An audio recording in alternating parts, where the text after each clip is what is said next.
Ito ba talaga ang Pilipinas? Tatlong magkakaibigang estudyanteng Arabo ang nagplano ng paglalakbay sa tatlong bansa sa Asya bilang pagdiriwang sa kanilang pagtatapos sa kolehiyo.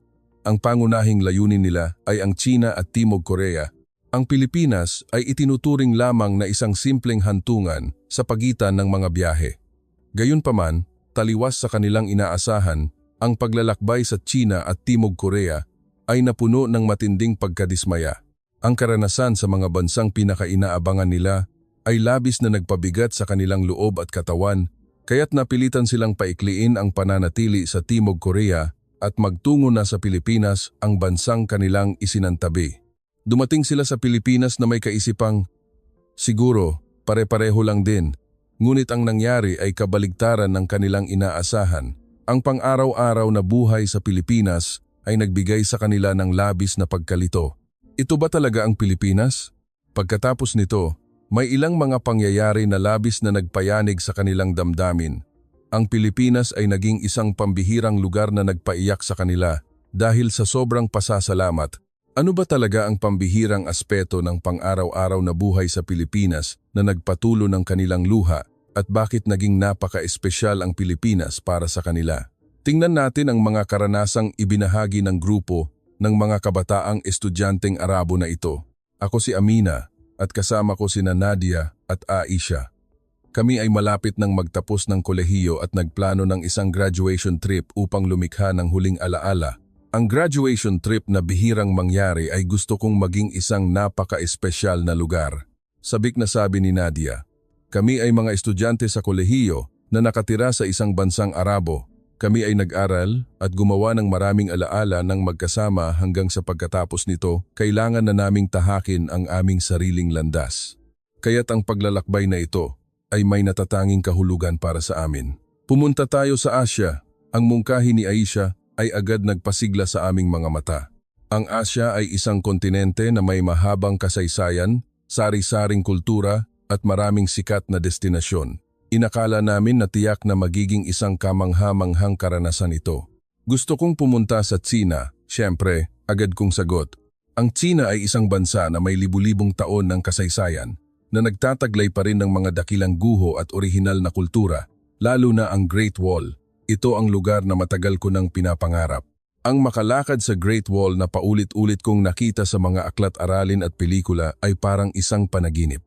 Bukod pa rito, mayroon ding Forbidden City, ang libingan ni Qin Shi Huang sa Xi'an at ang tradisyonal na hardin sa Suzhou na maraming dapat makita. Kung gayon, ako naman ay sa Timog Korea, matatag na sabi ni Aisha. Ang Timog Korea ay isang bansang tanyag sa buong mundo ngayon. Ang mga K-drama, K-pop at ang nangungunang cosmetics ay pawang napakamoderno. Matagal nang baliw si Aisha sa mga K-drama at ang pangarap niya ay makatikim ng tunay na pagkain ng Korea at bumisita sa mga shooting locations ng mga drama. Ang tradisyonal na kultura ng Timog Korea ay mukhang interesante rin. Ang magandang Jeju Island at ang Gyeongbokgung Palace na nagpapanatili ng makasaysayang pananaw ay mga lugar din na gusto niyang puntahan.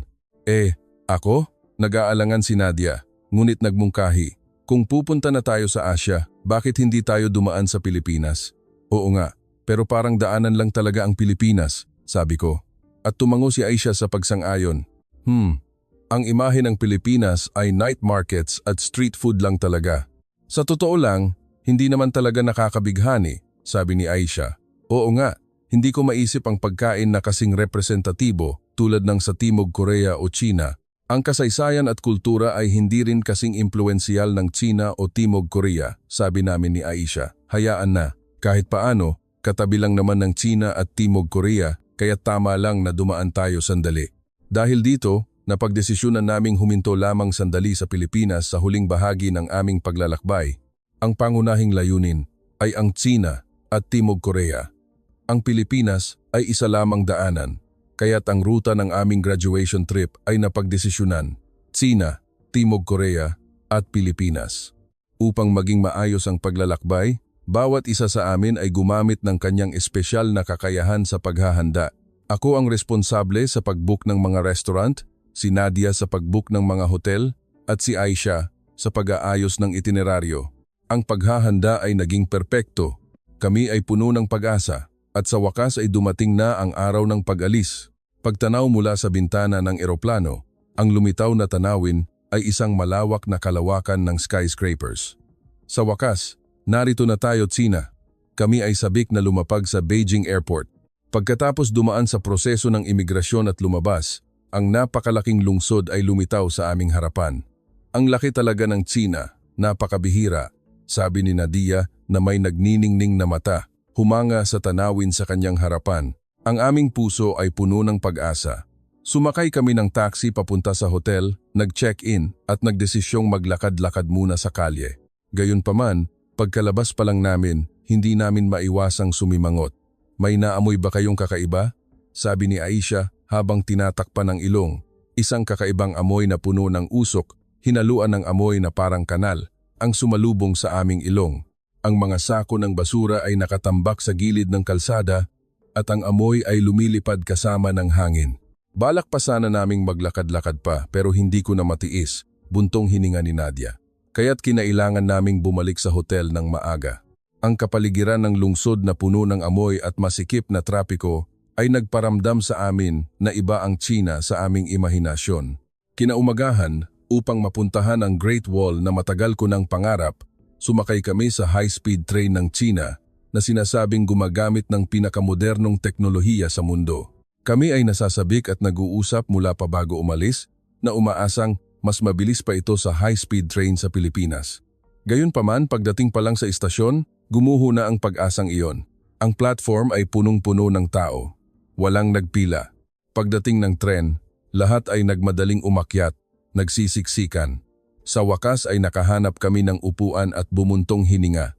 Ngunit kasabay nito, ang amoy na pumupuno sa loob ng bagon ay nagpahinga sa amin ng may hirap. Ang mga tirang pagkain, walang laman na plastic bottles, maging ang buto ng isda ay nakakalat sa paligid ng mga upuan. At mayroon ding mga taong naninigarilyo ng malakas sa pasilyo. Ang batang nakaupo sa likuran namin ay umaakyat sa upuan habang nakasuot ng sapatos at ang lalaking nakaupo sa tabi namin ay nagsasalita ng malakas sa telepono. Ito ba ang pinakamodernong high-speed train sa mundo? Nagtinginan kami at hindi nakapagsalita, nalilito sa pagkakaiba ng etiketa sa publiko. Natiis na lang namin ang mahabang oras hanggang sa makarating sa aming destinasyon. Sa wakas ay nakarating kami sa aming destinasyon at nagtungo sa Great Wall. Pagdating sa tuktok ng bundok, nagpakita ito ng isang napakagandang tanawin. Ang malaking istruktura na may libu-libong taon ng kasaysayan ay nagpahanga sa amin sandali. Gayunpaman, ang napakaraming tao na nag-uusap ng malakas at ang tanawin ng mga kalat na nakakalat sa paligid ay nagpababa sa impresyon. Napakaraming tao kaya't hindi kami makakuha ng komportableng larawan. Higit pa rito, ang mga lokal na turista ay nakatingin sa amin nang may matinding pagtataka at bigla na lang nagtangkang kunan kami ng larawan. Kami ay bumisita sa isang sikat na lugar, ngunit kami ay tinatrato na parang nakatingin sa mga bihirang hayop. Tama na sa Tsina, bulong ni Aisha. Ang aming puso ay napuno ng matinding pagkadismaya dahil sa malaking agwat sa pagitan ng aming inaasahan at ng katotohanan. Ang Tsina na nakikita at ini-imagine namin mula sa mga aklat-aralin at pelikula ay labis na naiiba sa Tsina na aming naranasan. Kahit na sinubukan naming maunawaan ang mga pagkakaiba sa kultura, hindi namin maiwasang maramdaman ang matinding kontradiksyon. Ngunit, tiyak na hindi ganoon sa Timog Korea, ang mga salita ni Nadia ay nagbigay sa amin ng munting pag-asa. Kahit na masama ang karanasan sa Tsina, ang Timog Korea ay isang bansang may ibang kultura. Sa pamamagitan ng mga K-drama at K-pop, ang imahe ng mga taga-Timog Korea sa aming isip ay magalang na mga tao. Maaaring maging parang isang pangarap ang Timog Korea. Si Aisha ay sabik na naghihintay para sa kanyang K-pop pilgrimage. Ang makabisita sa mga lugar na may nakalagay na poster ng kanyang paboritong Korean idol ay ang kanyang pangarap. Pagdating sa Timog Korea, ang lungsod ay maliwanag at masigla. Sa paligid ay puro poster at produkto ng K-pop ang nakikita. Ang malinis at maayos na mga kalsada ay lalo pang nagpataas sa aming pag-asa. Wow, parang mundo talaga ng K-drama. Masayang nagsimulang kumuha ng larawan si Aisha. Gayunpaman, mabilis na gumuho ang pag-asang iyon. Sumakay kami ng taxi papunta sa isa sa mga sikat na Korean restaurants upang tikman ang tunay na pagkain ng Korea. Nang sabihin namin ang pangalan ng restaurant sa driver, Ngumiti siya at nagtanong kung turista kami. Opo, sabik kami sa pagkain ng Korea, sagot ni Aisha. Sa sandaling iyon, hindi namin napansin ang masamang intensyon na nakatago sa likod ng ngiti ng driver. Pagdating sa Korean restaurant, ipinakita ni Mr. Taxi ang isang hindi pangkaraniwang numero. Malinaw na nagmaneho ang driver sa ibang ruta at naningil ng labis sa mga turista. Ipinilit ng driver na ito ay normal. Hindi na lang kami nag-aatubili at nagbayad. Kami ay niloko, pumasok kami sa restaurant habang pinipigilan ang galit. Ang mga tauhan ay mainit kaming tinanggap. Gayunpaman, nang sabihin namin na gusto naming umorder ng halal na pagkain, biglang nagbago ang ugali ng mga tauhan. Pumunta kayo sa Timog Korea at hindi kayo kakain ng samgyeopsal? Ano ang saysay nito? Subukan nyo. Napakasarap. Lahat ng Koreano ay kumakain nito na parabang may sinabi kaming bastos. Kahit na matiyaga naming ipinaliwanag ang aming relihiyosong dahilan, patuloy na inirerekomenda ng mga tauhan ang pork menu. Hindi man lang sila nagtangkang unawain ang aming kultura at paniniwala. Ang ganitong ugali ay nagpasakit sa aming puso. Sa huli, sumuko kami at naghanda na umalis sa restaurant, ngunit may hindi inaasahang nangyari. Siningil kami kahit wala naman kaming in-order na pagkain. Nagloloko ba kayo? Hindi kami magbabayad. Hindi na kami babalik sa ganitong klase ng restaurant. Naglakad papalabas si Aisha ng galit na galit. Paglabas namin sa restaurant, biglang umiyak si Nadia. Hindi ko na matiis. Ang kanyang luha ay lalo pang nagpabigat sa aming nararamdaman. Gayunpaman, upang makarating sa susunod na destinasyon, sumakay kami sa Korean high-speed train. Ngunit nagpatuloy ang pagkadismaya. Ang basura ng nakaraang pasahero ay naiwan pa rin sa paligid ng upuan. May taong natutulog sa pasilyo habang hubad ang sapatos at may teenager na nagpapatugtog ng K-pop ng malakas ng walang earphones. Ang kawalan ng etiketa sa publiko ay nagpabalisa sa amin muli. Bakit walang pumipigil sa kanila? Maingay sa loob ng bagon at ang stress ay lalong tumaas. Pareho lang din siguro ang Pilipinas, sabi ni Aisha na pagod na. Ang pag-asa sa paglalakbay sa Asya sa aming isip ay tuluyang naglaho. Ang pagkakaiba sa pagitan ng ideal at ng katotohanan ay nag-iwan lamang ng mahabang buntong hininga. Ang katotohanan na nakita namin sa paglalakbay na ito ay labis na naiiba sa imahe ng Timog Korea na kasing ganda ng panaginip na aming iginuhit. Kami ay lubos na napagod at para sa huling destinasyon, ang Pilipinas, wala na kaming inaasahan pa. Napakalaki ng nakaraang pagkadismaya kaya't natatakot kaming magkaroon ng panibagong pag-asa. Siguro, kalsada lang din ito na puno ng basura at mga taong maingay at walang galang. Sa ganitong kaisipan, dumating kami sa Pilipinas. Gayunpaman, pagkababa pa lang namin ng eroplano at pagpasok sa paliparan, naramdaman namin na may kakaiba. Ang unang bagay na nagulat sa amin ay ang hindi kapani-paniwalang kalinisan sa loob ng paliparan, walang ni isang piraso ng basura. Nang pumasok kami sa palikuran, ito ay malinis at makintab na parang isang marangyang hotel. Ang dingding at sahig ay napakalinis. Siguro ay epekto ito ng air freshener, ngunit walang masamang amoy kahit kaunti. Imposible, ito ba talaga ang Pilipinas? Tumingin ako sa sarili ko sa salamin ng may pag-aalinlangan.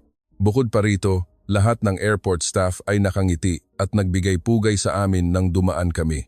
Mabuhay! Welcome to the Philippines! Ang mga salitang ito ay labis na nagulat sa amin. Sa mga naunang bansa, kahit ang mga immigration officers ay may walang ekspresyon at malamig na ugali, ngunit sa Pilipinas, tinatrato nila kami na parang mga espesyal na bisita. Sa waiting area para sa pagsakay, lahat ay pumila ng maayos. Walang nag-iingay o nagkakagulo. Ang tanawin ng mga taong nakaupo sa sahig at nagbubukas ng kanilang maleta ng komportable tulad ng nakita namin sa Tsina o Timog Korea ay wala rito. Naglakbay kami mula sa paliparan patungo sa hotel at nag-check-in. Welcome to our hotel. Ang mga tauhan ay tinanggap kami ng may banayad ng ngiti. Mula sa ngiting iyon, naramdaman namin ang taus-pusong pagtanggap. Hindi ko po alam kung kayo ay mga Muslim, ma'am. Kami ay biglang nag-ingat. Sa Tsina, kinukunan kami ng larawan na parang mga bihirang hayop. Sa Timog Korea, ang aming paniniwala ay kinutya, kaya't hindi namin maiwasang mag-alala na muli kaming makakaranas ng hindi maganda. Gayunpaman, ngumiti ang receptionist at ipinaliwanag sa amin. Ang aming hotel po ay may prayer room. Ihahatid ko po kayo roon. Bukod pa rito, mayroon din kaming halal certified menu, kaya't huwag po kayong mag-alala. Kami ay tinatanggap, sabi ni Nadia na nanginginig ang boses. Sa sandaling iyon, ang kanyang mga mata ay napuno ng luha. Napakasaya. Sa mga naunang bansa, lagi kaming nakakaramdam ng diskriminasyon, ngunit sa Pilipinas, iginalang nila kami mula sa simula. Tahimik ding umiyak si Aisha. Ang mga tauhan ay medyo nagulat nang makita kaming dalawa na umiiyak, ngunit tila naintindihan nila ang isang bagay at ibinigay sa amin ang susi ng silid na may banayad na boses, "Magpahinga po kayo ng komportable sa inyong kwarto." Ang tugon ng mga tauhan ay nagpaagos ng init sa aming puso. Kahit na nakaranas kami ng masakit na karanasan sa Tsina at Timog Korea, ang luha ngayon ay iba. Ito ay luha ng ginhawa.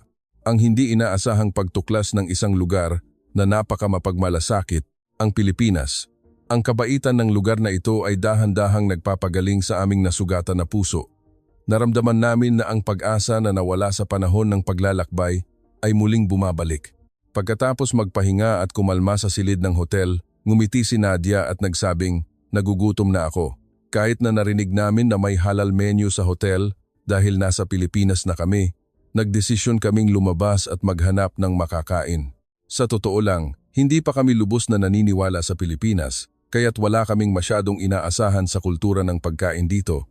Sa Tsina, kami ay nadismaya sa maruruming restaurant at bastos na serbisyo sa customer.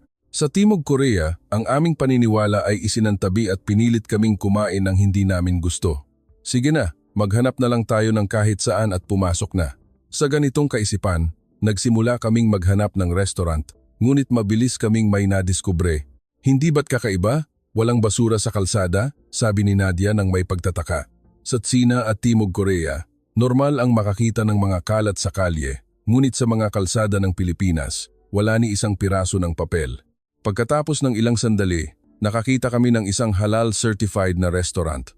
Pagkapasok pa lang namin sa loob, ngumiti ang mga tauhan at tinanggap kami. "Welcome po. Gusto po ba ninyo ng halal na pagkain, ma'am?" "Paano mo nalaman?" "Naghanda po kami ng halal menu upang ang mga Muslim customers ay makakain ng komportable," sagot ng mga tauhan sa mahinang boses. Pagkaupo namin, ipinaliwanag nila sa amin ang menu ng detalyado. Dahan-dahan akong kumuha ng unang subo ng halal chicken inasal. Ang malapot na sabaw at ang malambot na karne ng manok ay natunaw sa aking bibig. Napakasarap, bawat subo ay puno ng kaligayahan. Si Nadia at Aisha ay nagniningning din ang mga mata. Sa Timog Korea, nahirapan kaming maghanap ng makakain, ngunit sa Pilipinas, madali at komportable kaming kumakain. Pagkatapos kumain, naglakad-lakad kami sa kalsada. Huminto si Aisha at nagsabing, "Tingnan mo, itong convenience store ay napakalinis din. Ang loob ng tindahan ay maayos at ang mga produkto ay nakahanay ng maganda." Bumili ako ng matamis na pagkain. Tumango ng may paggalang ang staff at nagsabing, "Salamat po." Kinaumagahan, pumunta kami sa breakfast buffet ng hotel. "Wow, may halal certified food din," turo ni Nadia. Nagsimula kaming maramdaman na baka espesyal nga talaga ang Pilipinas. Nagsimula kaming maramdaman na ito ay isang lugar kung saan maaari kaming magkaroon ng pag-asa ng komportable. Sumakay kami ng tren upang maglakbay mula Maynila patungo sa susunod na destinasyon. Ano kaya ang pakiramdam ng tren sa Pilipinas? Dahil sa masamang karanasan sa high-speed train sa Tsina at Timog Korea, medyo hindi kami komportable. Siguro, bagon lang din ito na puno ng basura at napapalibutan ng mga taong maingay. Tiyak na walang upuan at magsisiksikan kami. Nag-usap kami habang patungo sa istasyon. Ngunit pagdating pa lang sa platform, kami ay namangha. Ito ba talaga ang istasyon ng tren? Sa mga istasyon ng tren sa Tsina at Timog Korea, madalas maingay at nagsisiksikan ang mga tao sa platform bago pa dumating ang tren, ngunit sa platform ng tren sa Pilipinas, tahimik na nakapila ang mga pasahero. Tingnan mo, lahat ay maayos na nakapila. Tumingin ako sa paligid. Ang mga may malalaking bagahe ay inilagay ang mga ito sa kanilang harapan upang hindi humarang. Ang mga bata ay inaalalayan ng kanilang mga magulang. Walang batang tumatakbo. Pagdating ng tren, ang pinto ay huminto mismo sa harap ng pila at lahat ng pasahero ay tahimik na naghintay hanggang sa makalabas ang lahat ng bababa. Ito ba ay kinokontrol ng makina? Hindi. Narinig ko na ang driver ang kumokontrol nito ng manumano. Sumakay kami sa tren ng may pagtataka at nang umupo kami sa nakalaang upuan, lalo kaming nagulat. Ang loob ng bagon ay malinis na parang labi ng marangyang hotel. Ang upuan ay malinis at ang bintana ay walang mantsa. Walang ni isang piraso ng basura sa sahig at walang masamang amoy. Sa halip, may banayad na amoy. Ang sarap ng pakiramdam, huminga ng malalim si Aisha na may nakaka-relax na ekspresyon. Ang mga pasahero ay napakatahimik. Ang mga boses ng usapan ay mahina upang hindi makaistorbo sa paligid. Ang mga sumasagot sa telepono ay lumipat upang makipag-usap sa koneksyon sa pagitan ng mga bagon upang hindi makaistorbo sa ibang pasahero. Sa wakas parang naglalakbay na talaga tayo, sabi ni Nadia habang sumasandal sa upuan. Ang nakaraang paglalakbay ay nagdusa sa maingay na tao at hindi ka nais-nais na amoy. Ngunit sa tren ng Pilipinas, maaari naming tamasahin ang paglalakbay ng nakaka-relax. Kung gayon, gusto ko na lang umupo ng matagal. Ipinikit ni Aisha ang kanyang mga mata ng may taos-pusong pagpapahinga. Kami ay nalulunod sa komportableng espasyo na ito at muling nalaman ang kagandahan ng Pilipinas. Kami ay lubos na nagpapasalamat sa mataas na pamantayan ng tren sa Pilipinas na lubos na naiiba sa mga bansa sa Asya na nakita namin hanggang ngayon. Nalaman din namin na ang kagandahang asal at malasakit ng mga tao ang dahilan kung bakit may ganitong kahanga-hangang espasyo sa paglalakbay. Pagdating namin sa Pilipinas, patuloy kaming nagulat sa mga pagkakaiba sa kultura at kaugalian. Ngunit ang mas hindi ka panipaniwala ay ang kalidad ng mga Pilipino. Habang naglalakad kami sa kalsada sa Maynila at patungo sa aming destinasyon, hindi gumana ang map function sa telepono. Nawawala tayo. Ano ang gagawin natin? Magtatanong ba tayo sa kahit sino? Tanong ko sa dalawa kong kaibigan. Gayunpaman, naalala namin ang mga karanasan sa Tsina at Timog Korea kung saan madalas na binaliwala o sinagot ng malamig ang aming mga tanong. Nag-alala kami na ganoon din ang magiging trato sa amin sa Pilipinas. Sa sandaling iyon, napansin ng isang matandang babae na malapit sa amin ang aming pag-aalinlangan at lumapit upang batiin kami ng may banayad ng ngiti. Ayos lang ba kayo? Saan po kayo pupunta? Sinabi namin ang lugar na gusto naming puntahan. Sinabi ng lola, medyo malayo pa ang lalakarin mula rito. Ihahatid ko na lang kayo at inakay niya kami sa aming destinasyon. Ang kanyang pagtulong ng walang anumang kapalit ay labis na nagpaiyak sa amin. Ang ganitong kabaitan ay imposible talagang mangyari sa China o Timog Korea, bulong ni Nadia ng may matinding paghanga. Sa katunayan, plano naming tapusin ang paglalakbay sa Timog Korea ng mas maaga ng isang araw at tapusin ang trip na ito sa lalong madaling panahon, ngunit nagdesisyon kaming biglang baguhin ang plano at pahabain ang aming pananatili sa Pilipinas. Sa sandaling iyon, nagkaroon ng problema. Ang hotel na aming nabook ay puno. Kami ay medyo nagulat, ngunit ang receptionist ay tumugon ng may kalmadong ngiti. Agad siyang naghanap ng ibang hotel sa malapit para sa amin at tumulong na mag-book ng kwarto. Sa tingin ko po ay marami kayong bagahe. Tatawag po ba ako ng taxi? Ang tauhan na iyon ay lubos na nagbigay malasakit sa amin at tumayo siya sa counter at naghintay sa amin hanggang sa dumating ang taxi. Maraming salamat po talaga. Lubos kaming nagpasalamat. Ngumiti ng banayad ang tauhan at sumagot. Walang anuman po. Sana po ay bumalik kayo sa Pilipinas. Naramdaman namin na ang kabaitan ng mga tao sa lugar na ito ay hindi lamang kagandahang asal, kundi taos-pusong malasakit. Ang pagtulong sa iba na naghihirap ay natural. Ang init sa aming puso ay nagpaiyak sa amin. Bakit sila ganoon kabait? Hindi namin mahanapan ng sagot ang tanong ni Nadia. Naramdaman lang namin na napakaswerte namin na nakarating sa lugar na ito. Taos-puso kaming nag-isip. Habang naglalakbay kami sakay ng tren, tahimik sa loob ng bagon. Bawat pasahero ay nagbabasa ng libro o naglalaro ng telepono, gumugugol ng oras ng may kagandahang asal. Ito ay isang kalmadong kapaligiran na mahirap isipin sa mga tren ng Tsina o Timog Korea. Pagkaraan ng ilang sandali, sumakay ang isang matanda. Agad akong tumayo upang maghanda na magbigay ng upuan. Sa sandaling iyon, ang Pilipinong lalaki na nakaupo sa tabi ko ay tumayo din at nagsabing, "Umupo po kayo, ma'am. Ako na lang po ang magbibigay ng upuan." Nagulat ako. Nalaman ko na ang paggawa ng mabuti sa iba ay hindi espesyal sa Pilipinas. Ang matanda ay tila nag-aalangan, ngunit tumango siya sa aming dalawa at nagsabing, "Maraming salamat po. napakabait ninyo.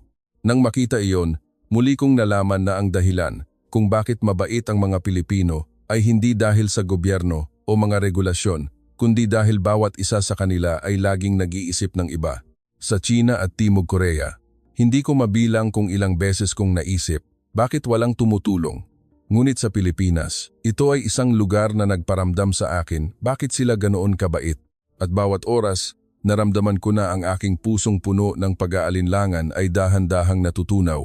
Nang araw na iyon, naglakad kami sa kalsada habang nag-enjoy sa paglilibot. Sa sandaling iyon, may bata sa harapan namin na nahulog ang gamit mula sa kanyang bag. Teka, agad akong tumakbo at ibinigay ang nahulog na gamit sa bata. Ngumiti ang bata at nagsabing, "Salamat po." Pagkatapos ay kumaway at nagsabing, "Sana po ay mag-enjoy kayo sa inyong trip," at tumakbo pabalik sa kanyang ina. Nang makita ang eksenang iyon, nalaman ko na ako ay naging parang Pilipino nang hindi ko namamalayan. Kung dati, kahit napansin ko ang isang estranghero na nahulog ang gamit, maaaring binaliwala ko ito. Iniisip na hindi ito tungkol sa akin.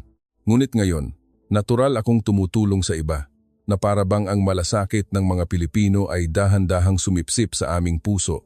Sa aming paglalakbay sa China at Timog Korea, hindi namin namalayan na isinara namin ang aming puso. Ngunit nang maranasan namin ang init ng mga Pilipino, ang aming emosyonal na sugat ay dahan-dahang gumaling. Natuklasan namin muli ang pakiramdam ng tiwala sa kabaitan ng iba. Ang Pilipinas ay talagang isang espesyal na lugar. Taos-puso kaming nag-isip at ginugol namin ang huling sandali sa Pilipinas ng may kabuluhan. Pagbalik sa Maynila, habang pinapanood ang night view ng Maynila mula sa viewpoint ng mataas na gusali, biglang nagsalita si Nadia. "Hoy, inakala natin na ang Pilipinas ay isang daanan lang, hindi ba?" Ang night view ng Maynila ay kumikinang na parang binudburan ng mga brilyante. Ang tanawin na nilikha ng mga ilaw mula sa mga skyscrapers ay lubos na naiiba sa night view na nakita namin sa China. Ang mga gusaling maayos na nakahanay, ang magandang daan, at ang walang katapusang tanawin sa gabi. Ang kagandahan ay parang isang obra maestra. Kami ay natulala sa tanawin ng sandali at hindi nakapagsalita, ngunit ang mga salita ni Nadia ay kakaibang nakaantig sa aking puso, kaya't hindi ko maiwasang ngumiti. Oo nga, pero sa totoo lang, ito talaga ang main course ng paglalakbay na ito. Sa orihinal na plano, ang Pilipinas ay isang lugar lamang na dadalawin sa pagitan ng paglalakbay sa China at Timog Korea. Ang aming layunin ay bisitahin ang Great Wall o ang mga shooting locations ng K-drama. Kung ikukumpara, ang Pilipinas ay simpleng, "Sige na, dumaan na rin tayo." Gayunpaman, ngayon, ang mga kaisipang iyon ay tila isang kasinungalingan. Lahat ng naranasan namin sa Pilipinas ay ang pinakamalaking gantimpala para sa amin. Lahat ng lugar na pinuntahan namin ay malinis. Ang bawat restaurant na pinasok namin ay mainit kaming tinanggap. Ang pagkain, ang paglalakbay, ang tirahan, walang bagay na kailangang maging stress. Kami ay namangha sa halal chicken inasal, nagpapasalamat sa kaginhawaan ng convenience store, sa katahimikan ng tren, at higit sa lahat, ang kabaitan ng mga Pilipino na malalim na nakatatak sa aming puso. Ang lola na tumulong sa amin nang kami ay naligaw, ang staff na naghanap ng backup na hotel para sa amin, ang pagbibigay ng upuan sa matanda sa tren, na normal ang aming puso ay napuno ng kabaitan ng mga Pilipino. "Ayaw ko nang umuwi," mahinang bulong ni Aisha. Babalik tayo sa Pilipinas taon-taon." Sumang-ayon kami sa mungkahi na ito ng walang pag-aalinlangan. Araw ng pag-uwi, habang nasa check-in counter sa paliparan, tahimik kaming nag-usap. "Pag-uwi natin, maghanap tayo ng mas maraming impormasyon tungkol sa Pilipinas, ha? Gusto ko ring malaman ang kasaysayan at kultura. Oo, at ibabahagi rin natin sa mga tao sa paligid natin ang kabaitan na naramdaman natin sa Pilipinas." Nang lumipad ang eroplano mula sa runway, tumingin ako sa tanawin ng Maynila mula sa bintana at mahinang nagsabi, "Ang saya ko na nakilala ko ang Pilipinas. Ang Pilipinas ay hindi na lamang isang karagdagan, kundi naging isang espesyal na lugar para sa amin. At hindi lamang ito isang beses na paglalakbay. Pag-uwi, tinupad namin ang aming pangako at bumisita sa Pilipinas taon-taon. Bagong panahon, bagong lungsod, bagong karanasan habang lalo kaming natututo, lalo kaming nabibighani sa alindog ng bansang ito. Bawat pagbisita, nakatuklas kami ng mga bagong alindog ng Pilipinas, tulad ng panonood ng cherry blossom sa Baguio sa Hilaga sa tag-init, ang makulay na Panagbenga Festival at ang pagpapahinga sa mga hot springs sa taglamig. Sa pamamagitan ng pag-unawa sa iba't ibang aspeto ng Pilipinas sa bawat panahon, lalo kaming nagiging malalim na nauunawaan ang bansang ito. At ang impresyon na naramdaman namin sa aming unang paglalakbay ay patuloy na nagniningning sa aming puso hanggang ngayon.